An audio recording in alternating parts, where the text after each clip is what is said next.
कल्पना कीजिए कि आसमान में जो चमकता हुआ सूरज है वो सिर्फ गैस का एक जलता हुआ गोला नहीं है।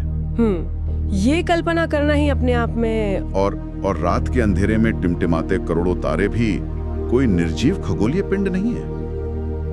मतलब क्या हुआ अगर वो जिंदा हो? अच्छा। हाँ, क्या हो अगर वे पूरी तरह से जागरूक हों, सोच सकते हों और इस वक्त चुपचाप हमें देख रहे हों? ये तो बहुत ही गहरा विचार है। बिल्कुल। हम हमेशा रात के आसमान को एक बहुत ही खूबसूरत वॉलपेपर की तरह देखते आए हैं, है ना?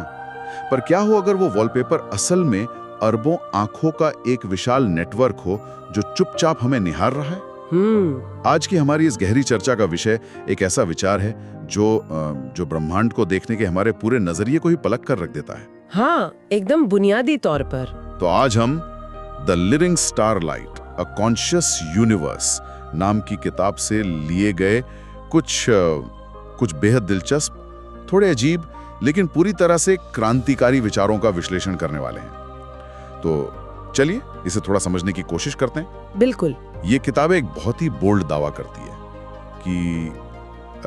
कि पूरा ब्रह्मांड जीवित है, लेकिन ईमानदारी से कहूं तो ये बात पचाना थोड़ा मुश्किल है। हाँ, मतलब शुरुआत में ये किसी को भी थोड़ा अजीब लग सकता है। वही तो, हम तारों को सिर्फ न्यूक्लियर फ्यूजन के एक रिएक्शन के तौर पर जानते हैं। इस किताब में अचानक उन्हें एक चेतन जीव कैसे कह दिया गया? मतलब इसका कोई वैज्ञानिक आधार है या ये सिर्फ एक फैंटेसी है? देखिए, ये एक बहुत ही लाजमी सवाल है और अगर हम इसे गहराई से देखें तो ये विचार विज्ञान और दर्शन दोनों की हमारी जो बुनियादी समझ है उसको चुनौती देता है। चुनौती कैसे देता है? मतलब जब हम तारों के बारे में सोचते हैं तो हमारे दिमाग में सबसे पहले क्या आता है? सिर्फ फिजिक्स और केमिस्ट्री? बिल्कुल। हम जानते हैं कि एक तारे के कोर में बहुत ज्यादा दबाव और तापमान के कारण न्यूक्लियर फ्यूजन होता है। हाँ, हाइड्रोजन के एटम्स मिलकर हीलियम बनाते हैं। सही कहा। और इस प्रक्रिया में भारी मात्रा में ऊर्जा निकलती है। हम इसे एक विशुद्ध मैकेनिकल या प्राकृतिक प्रक्रिया मानते हैं। हाँ, एक मशीन की तरह। लेकिन द लिविंग स्टारलाइट का जो ऑथर है वो हमें इस प्रक्रिया को एक अलग चश्मे से देखने को कहता है। ऑथर का तर्क है कि जिसे हम एक यांत्रिक प्रक्रिया कह रहे हैं वो असल में तारों का मेटाबॉलिज्म हो सकता है। मेटाबॉलिज्म मतलब जैसे हमारे शरीर में खाना पचता है और ऊर्जा बनती है? बिल्कुल वैसे ही। यहाँ जो सबसे हैरान करने वाली बात है वो यह है कि हम जीवन की परिभाषा को बहुत ही सीमित रखते हैं। सीमित मतलब कैसे? मतलब हम जीवन को केवल कार्बन, पानी, ऑक्सीजन और डीएनए के मापदंडों में बांध कर देखते हैं। हाँ, क्योंकि पृथ्वी पर जीवन ऐसा ही है। हम जैविक जीवों को ऊर्जा के लिए रासायनिक प्रतिक्रियाओं का इस्तेमाल करते हुए देखते हैं, लेकिन ब्रह्मांड हमारे बनाए गए इन छोटे और जैविक नियमों को मानने के लिए बाध्य तो नहीं है ना? ये बात तो है। ऑथर यही सवाल पूछता है कि क्या जीवन केवल रासायनिक स्तर पर ही मुमकिन है? क्या ये न्यूक्लियर स्तर पर नहीं हो सकता? अरे वाह, मतलब आप सोचिए, एक तारा अपनी कोर में ऊर्जा बनाता है, अपने आकार को बनाए रखने के लिए गुरुत्वाकर्षण और रेडिएशन के बीच एक संतुलन बनाकर रखता है। इक्विलिब्रियम। हाँ, और अरबों सालों तक खुद को नष्ट होने से बचाता है। तो एक तरह से ये वैसा ही है जैसे कोई जीव जीवित रहने के लिए संघर्ष कर रहा हो।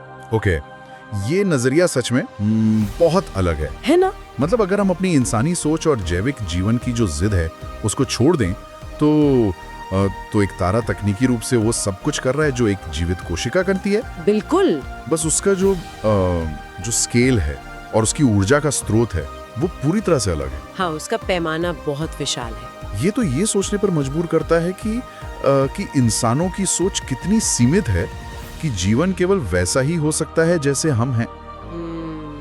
ये तो वैसा ही हुआ जैसे क्या? जैसे समुद्र की एक मछली ये मान ले कि पानी के बाहर जीवन का अस्तित्व हो ही नहीं सकता। बहुत ही सटीक उपमा है। हम अपनी शर्तों पर ब्रह्मांड को नापने की कोशिश कर रहे हैं। हाँ, और यहीं पर चेतना या कॉन्शियसनेस का सवाल आता है। ऑथर का कहना है कि चेतना को केवल एक जैविक दिमाग या न्यूरॉन्स के नेटवर्क तक ही सीमित क्यों माना जाए। तो और कहाँ हो सकती है चेतना? चेतना किसी अन्य रूप में भी मौजूद हो सकती है। वो प्रकाश के रूप में, जटिल प्लाज्मा और मैग्नेटिक फील्ड्स के रूप में, या खुद तारों की ऊर्जा के रूप में हो सकती है। अरे बाप रे। अब खुद सोचिए, तारे अनंत ऊर्जा पैदा करते हैं, अपने आसपास के ग्रहों को जीवन देते हैं और अरबों सालों तक सरवाइव करते हैं। तो हम उन्हें प्राचीन जीव या एंशिएंट बीइंग्स के रूप में क्यों नहीं देख पाते? मैं सोच रहा था कि शायद इसलिए क्योंकि उनकी कोई शक्ल या चेहरा नहीं है जिसे हम पहचान सके। हाँ, ये एक बहुत बड़ा कारण है। मतलब वे हमारी तरह बात नहीं करते, वे चलते फिरते नहीं है, और सबसे बड़ी बात, वे अरबों सालों तक जीवित रहते हैं, जो कि इंसानी जीवन काल की तुलना में इतना विशाल समय है कि हम उसकी कल्पना भी नहीं कर सकते। बिल्कुल। आसमान में उनकी जो खामोशी है, हम उसे अक्सर खालीपन समझ लेते हैं। और यही हमारी सबसे बड़ी भूल हो सकती है। मैं तो कहूंगी कि अगर हम इसे थोड़े बड़े पैमाने पर देखें, तो वो खामोशी कोई खालीपन नहीं है, बल्कि उनका ऑब्जर्वेशन हो सकती है, एक गहरा मौन निरीक्षण। ऑब्जर्वेशन मतलब वो हमें देख रहे? हाँ, क्योंकि उनका समय चक्र या टाइम स्केल हमारे समय चक्र से बिल्कुल अलग है। इंसान मुश्किल से 60-70 साल जीता है और एक तारा 10 अरब साल जी सकता है। बाप रे। तो हमारे लिए जो एक पूरी सदी है, वो उनके लिए शायद एक माइक्रो सेकेंड के बराबर हो। इसलिए उनकी खामोशी असल में धैर्यपूर्ण अवलोकन है। वे बस चुपचाप देख रहे हैं। यहाँ पर बात सच में बहुत दिलचस्प हो जाती है। हाँ, क्योंकि अगर हम मान ले कि एक अकेला तारा जीवित और जागरूक हो सकता है, तो फिर ये पूरा ब्रह्मांड क्या है? यही तो इस किताब का सबसे बड़ा सवाल है। मतलब रात के आसमान में हम जो अनगिनत तारे देखते हैं, आकाशगंगाएं देखते हैं, उनका आपस में क्या संबंध है? ये विचार हमें केवल एक तारे से निकालकर पूरे ब्रह्मांड के एक बहुत ही विशाल तंत्र की ओर ले जाता है। बिल्कुल सही। स्रोत सामग्री में एक बहुत ही गहरी और कुछ हद तक डरावनी कल्पना पेश की गई है कि ये सभी तारे एक दूसरे से जुड़े हुए हो सकते हैं। हाँ, और मैं आपको बता दूं कि ये कोई हवाई बात नहीं है। अगर हम आधुनिक खगोल विज्ञान में कॉस्मिक वेब के स्ट्रक्चर को देखें, तो ये बात और भी पुख्ता लगती है। Cosmic web? हाँ, पूरे ब्रह्मांड में डार्क मैटर और गैस के विशाल फिलामेंट्स फैले हुए हैं जो आकाश गंगाओं को एक दूसरे से जोड़ते हैं। अच्छा। वैज्ञानिकों ने जब इस ब्रह्मांडीय जाले की तस्वीर को एक चूहे के दिमाग के न्यूरल नेटवर्क की तस्वीर के साथ रखकर देखा, तो दोनों की संरचना लगभग एक जैसी थी। किताब इसी वैज्ञानिक तथ्यों को एक दार्शनिक मोड़ देती है। ऑथर का कहना है कि ब्रह्मांड बिल्कुल एक विशाल ब्रह्मांडीय मस्तिष्क की तरह है। मतलब एक जायंट कॉस्मिक ब्रेन। हाँ, और तारे इस मस्तिष्क के न्यूरॉन्स हैं। रुको, ये एनालॉजी सुनने में बहुत अच्छी लगती है, लेकिन अगर हम इसे प्रैक्टिकली सोचें, हम बताइए। हमारे दिमाग में जो न्यूरॉन्स होते हैं, वो एक दूसरे से इलेक्ट्रोकेमिकल सिग्नल्स के जरिए बात करते हैं। वो तुरंत जानकारी एक जगह से दूसरी जगह भेजते हैं। बिल्कुल। लेकिन अंतरिक्ष में तो दूरियां इतनी ज्यादा हैं, मतलब एक तारे से दूसरे तारे तक रोशनी पहुंचने में ही सालों लग जाते हैं। तो ये न्यूरॉन्स आपस में संवाद कैसे करेंगे? ये कोई काम करने वाला दिमाग कैसे हो सकता है? ये एक बहुत ही शानदार सवाल है, और इसका जवाब फिर से उसी टाइम स्केल या समय चक्र के अंतर में छिपा है। अच्छा, कैसे? हमारे दिमाग में एक विचार कुछ मिली सेकेंड्स में बनता है, लेकिन ब्रह्मांडीय मस्तिष्क बहुत विशाल है। किताब तर्क देती है कि तारों के बीच का संवाद गुरुत्वाकर्षण तरंगों, प्रकाश और मैग्नेटिक फील्ड्स के जरिए होता होगा। मतलब ग्रेविटेशनल वेव्स? हाँ, और इस संवाद को एक तारे से दूसरे तारे तक पहुंचने में हजारों या लाखों साल लग सकते हैं, लेकिन उस प्राचीन जीव के लिए लाखों साल शायद एक पल के बराबर हो। हाँ। इस ब्रह्मांडीय मस्तिष्क के लिए एक विचार को पूरी तरह से आकार लेने में करोड़ों साल लग सकते हैं।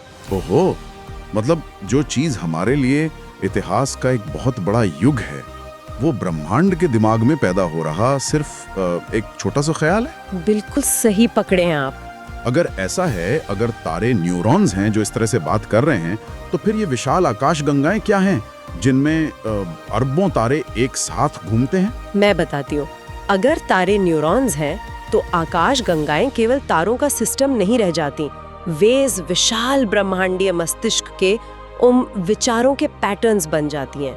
Thought patterns. थॉट पैटर्न्स, अरे वाह। हाँ, जैसे हमारे दिमाग में जब कोई गहरी सोच चल रही होती है तो कई सारे न्यूरॉन्स एक साथ फायर करते हैं और एक पैटर्न बनाते हैं। ऑथर के अनुसार मिल्की वे या एंड्रोमेडा जैसी आकाशगंगाएं असल में ब्रह्मांड के मन में चल रहे जटिल विचार हैं।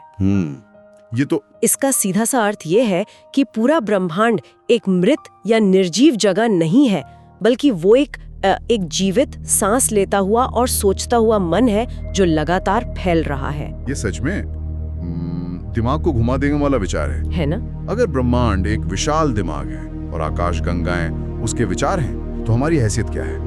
ये एक बहुत ही गहरा सवाल है। मेरा मतलब है, इस पूरे सिस्टम में इंसान कहाँ खड़ा है?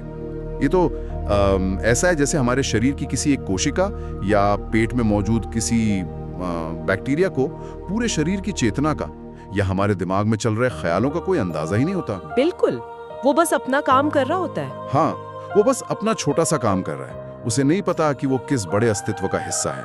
उसी तरह हम इंसान इस ब्रह्मांडीय मस्तिष्क के अंदर केवल एक बहुत छोटा सा विचार मात्र है, या शायद उस विचार का एक बहुत ही नगण्य बाय प्रोडक्ट। हम इस पूरे तंत्र को समझने में पूरी तरह असमर्थ हैं। एकदम सही। और यही वो बिंदु है जहाँ ये किताब हमारे अहंकार पर चोट करती है। अहंकार पर? हाँ, इंसान हमेशा से ये सोचता आया है कि वो इस ब्रह्मांड का केंद्र है या इस अनंत अंतरिक्ष में बिल्कुल अकेला है। हाँ, हम तो यही मानते हैं। लेकिन अगर हम इस नए नजरिए को अपनाएं तो हम अकेले नहीं हैं, बल्कि जीवन का ये विशाल रूप हमारी समझ से बहुत परे है। ब्रह्मांड निर्जीव नहीं है, ये चेतना के एक ऐसे स्तर पर काम कर रहा है जिसे नापने का पैमाना हमारे पास अभी तक नहीं है।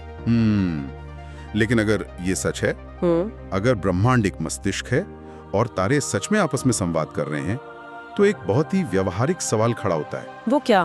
क्या वे हमसे भी बात करने की कोशिश करते हैं? क्योंकि वैज्ञानिक अक्सर अंतरिक्ष से अजीब संकेत पकड़ते हैं। हाँ, ये तो है। कभी कोई अजीब पैटर्न, कभी रेडियो वेव्स। तो क्या वो संवाद है? बिल्कुल, जैसे कि पल्सर से आने वाले सिग्नल। पल्सर? हाँ, खगोल विज्ञान में पल्सर एक बहुत ही तेजी से घूमने वाला न्यूट्रॉन तारा होता है जो अपने ध्रुवों से इलेक्ट्रोमैग्नेटिक रेडिएशन की बीम फेंकता है। अच्छा। जब वो तारा घूमता है तो हमें ऐसा लगता है जैसे अंतरिक्ष में कोई लाइट हाउस झपक रहा हो। और ये पल्सेस इतने सटीक होते हैं कि जब 1967 में पहली बार एक पल्सर का सिग्नल पकड़ा गया था तो उसे मजाक में LGM-1 यानी लिटिल ग्रीन मैन नाम दिया गया था। अरे, मतलब एलियंस? हाँ, क्योंकि वैज्ञानिकों को लगा था कि इतना सटीक पैटर्न सिर्फ एलियंस ही भेज सकते हैं। और आज वैज्ञानिक समुदाय से क्या मानता है? वो कहते हैं कि ये बस एक प्राकृतिक घटना है, राइट? हाँ, मतलब एक मरा हुआ तारा जो घूम रहा है और बस गैस और गुरुत्वाकर्षण का खेल चल रहा है। बिल्कुल। आज इसे विशुद्ध रूप से भौतिकी का हिस्सा माना जाता है, लेकिन किताब यहीं पर फिर से सवाल उठाती है। क्या सवाल? क्या हो अगर ये सिर्फ गैस का खेल ना हो?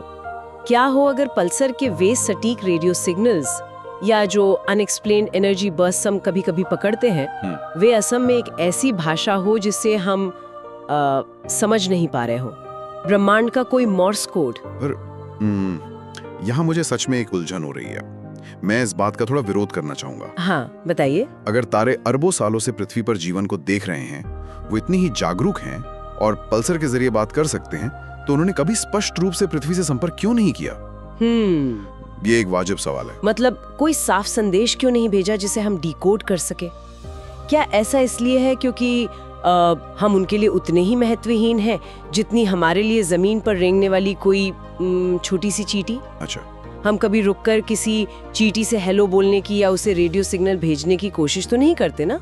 इससे एक बहुत जरूरी सवाल उठता है और मैं कहूंगी कि आपकी ये चींटी वाली उपमा स्थिति को समझने के लिए एकदम सटीक है। कैसे? आप खुद सोचिए, अगर आपको किसी चींटी से बात करनी हो तो आप क्या करेंगे? पता नहीं। आप चिल्लाकर या रेडियो पर बोलकर तो उससे बात नहीं कर सकते क्योंकि उसके पास वो उपकरण ही नहीं है। चींटियां फेरोमोन्स यानी रासायनिक गंध के जरिए बात करती हैं। हाँ, ये तो है। उनका संवाद का तरीका पूरी तरह अलग है। ओह, तो आप कह रहे हैं कि शायद तारों का संवाद करने का तरीका भी हमारे रेडियो सिग्नल से बहुत अलग हो? बिल्कुल। किताब यही सुझाव देती है कि उनका और हमारा स्तर इतना अलग है कि संवाद का तरीका कभी मैच नहीं कर सकता। ये तो सोचने वाली बात है। हो सकता है कि तारों के फेरोमोन्स असल में गुरुत्वाकर्षण तरंगे हों या खुद प्रकाश की किरणें हों। बाप रे। हमारी सबसे बड़ी कमी ये है कि हम प्राकृतिक घटनाओं और तारों के जानबूझकर किए गए संचार के बीच का फर्क ही नहीं पहचान पा रहे हैं। मतलब हम उन्हें बस फिजिक्स मान लेते हैं। हाँ, हम सूरज से आने वाली रोशनी को बस फोटोन कण मान लेते हैं, एक भौतिक चीज। लेकिन क्या पता वो रोशनी उनका हमें महसूस करने का या ब्रह्मांडीय मस्तिष्क के अन्य हिस्सों से संवाद करने का तरीका हो। हम उनके संदेशों के बीचों बीच तैर रहे हैं, लेकिन हम बहरे और अंधे हैं। ये सच में अवाक कर देने वाला विचार है कि सूरज की धूप शायद सिर्फ गर्मी नहीं बल्कि एक जानकारी या एक संदेश है। बिल्कुल। लेकिन चलिए अब बात करते हैं इस चक्र के अंत की, क्योंकि जीवन के साथ साथ मृत्यु का भी एक पहलू है। इंसानों की तरह हर चीज का अंत होता है, तारों का भी। हाँ, ये एक बहुत ही अहम हिस्सा है किताब का। किताब में तारों की मृत्यु के बारे में भी एक बहुत ही अलग दृष्टिकोण है। जब कोई विशाल तारा अपनी उम्र पूरी करके एक भयंकर विस्फोट के साथ फटता है, जिसे हम सुपरनोवा कहते हैं, तो उस विनाश का असल मतलब क्या है? देखिए, खगोल विज्ञान के अनुसार जब किसी बहुत बड़े तारे का ईंधन खत्म हो जाता है तो उसका कोर अपने ही गुरुत्वाकर्षण के कारण ढह जाता है और एक बहुत बड़ा विस्फोट होता है। हाँ, सुपरनोवा। ये ब्रह्मांड की सबसे हिंसक घटनाओं में से एक है। लेकिन इसी सुपरनोवा के दौरान अत्यधिक गर्मी पैदा होती है, जिससे कार्बन, ऑक्सीजन, लोहा और सोने जैसे भारी तत्व बनते हैं। अच्छा। ये तत्व पूरे अंतरिक्ष में फैल जाते हैं और इन्हीं से नए ग्रह और इंसानों जैसा जीवन बनता है। हमारे खून में जो लोहा है वह किसी सुपरनोवा की ही देन है। हाँ, हम सब स्टारडस्ट से बने हैं। लेकिन अगर हम किताब के नजरिए से सोचें, जहां तारा एक जीवित और जागरूक प्राणी है, तो क्या ये विस्फोट उस जीव की दर्दनाक मृत्यु है? यही पर किताब इस घटना को एक बहुत गहरा दार्शनिक अर्थ देती है। कैसा अर्थ? अगर तारा केवल गैस का गोला है तो सुपरनोवा बस एक भौतिक प्रक्रिया है, एक अंत है। लेकिन अगर तारा एक सचेत जीव है तो किताब के अनुसार क्या वो विस्फोट केवल मृत्यु है या फिर एक ट्रांसफॉर्मेशन है? ट्रांसफॉर्मेशन। हाँ, एक नया रूप। मतलब एक तरह का बलिदान। बिल्कुल, एक सचेत बलिदान या फिर खुद को अनगिनत नए रूपों में बांटने की एक प्रक्रिया। वाह। ऑथर का सुझाव है कि शायद तारे अपनी मृत्यु के समय ब्रह्मांड में केवल रासायनिक तत्व नहीं बिखेरते, तो और क्या बिखेरते? बल्कि वे अपनी चेतना के टुकड़े, अपने अनुभव और अपनी जागरूकता को भी नए ग्रहों और नए जीवन के लिए सौंप देते हैं। मेरे बाप रे। यह मृत्यु नहीं है, बल्कि ब्रह्मांडीय जीवन को आगे बढ़ाने का एक सोचा समझा तरीका है। तो इस सब का आखिर मतलब क्या है? अगर हम इस पूरी विस्तृत चर्चा का निचोड़ निकालें तो वो ये है कि हम अब तक जिस ब्रह्मांड को एक मशीन की तरह देखते आए हैं, जहां सिर्फ गुरुत्वाकर्षण, गैस और रेडिएशन के नियम काम करते हैं, हाँ, शायद वो पूरी तरह गलत है। ये ब्रह्मांड कोई मृत या खाली जगह नहीं है। ये जीवित है, ये सांस ले रहा है, ये लगातार हमें देख रहा है और शायद प्रकाश और गुरुत्वाकर्षण के जरिए अपने ही तरीके से संवाद कर रहा है। बिल्कुल, मैं पूरी तरह सहमत हूँ। हम इस विशाल अंतरिक्ष में कभी अकेले थे ही नहीं, बल्कि हम हमेशा से जीवन से घिरे हुए थे।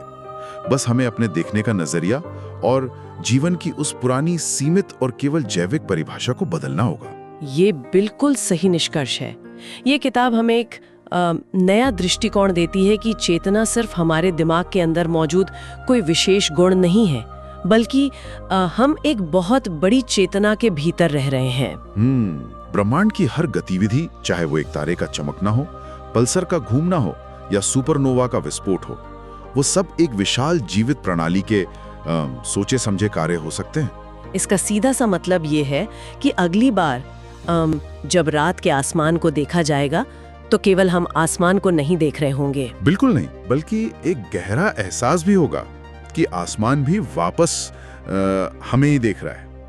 आसमान की वो खामोशी अब कभी खाली पड़ने लगेगी। बल्कि वो एक बहुत पुरानी और विशाल उपस्थिति का एहसास कराएगी। सच में। लेकिन आज की इस चर्चा को खत्म करने से पहले एक ऐसा विचार है जो मुझे अंदर तक सोचने पर मजबूर कर रहा है। अच्छा, वो क्या है? अगर हम किताब की इस बात को सच मान लें कि आकाशगंगाएं इस ब्रह्मांडीय मस्तिष्क के विचारों के पैटर्न हैं, तो जरा सोचिए, खगोल विज्ञान में आकाशगंगाओं को टकराना एक बहुत आम घटना है। हमारी अपनी मिल्की वे आकाशगंगा भी कुछ अरब सालों बाद एंड्रोमेडा आकाशगंगा से टकराने वाली है। हाँ, ये तो तय है। जब दो विशाल आकाशगंगाएं आपस में टकराती हैं, तो विज्ञान कहता है कि ये बस गुरुत्वाकर्षण का खेल है। बिल्कुल। लेकिन इस किताब के नजरिए से क्या वो ब्रह्मांड के दिमाग में चल रहे दो विरोधी विचारों का टकराव है? अरे बाप रे! क्या ब्रह्मांड भी हमारी ही तरह किसी गहरी सोच, उलझन या संज्ञानात्मक असंगति से गुजर रहा है? Cognitive dissonance. ये तो रोंगटे खड़े कर देने वाला विचार है। क्या ये तारों का टकराव है या ब्रह्मांड के मन में चल रहा कोई अंतर्द्वंद? ये एक ऐसा सवाल है जो उस रात के आसमान की खामोशी को हमेशा के लिए एक नई और बेहद रहस्यमयी आवाज दे देता है।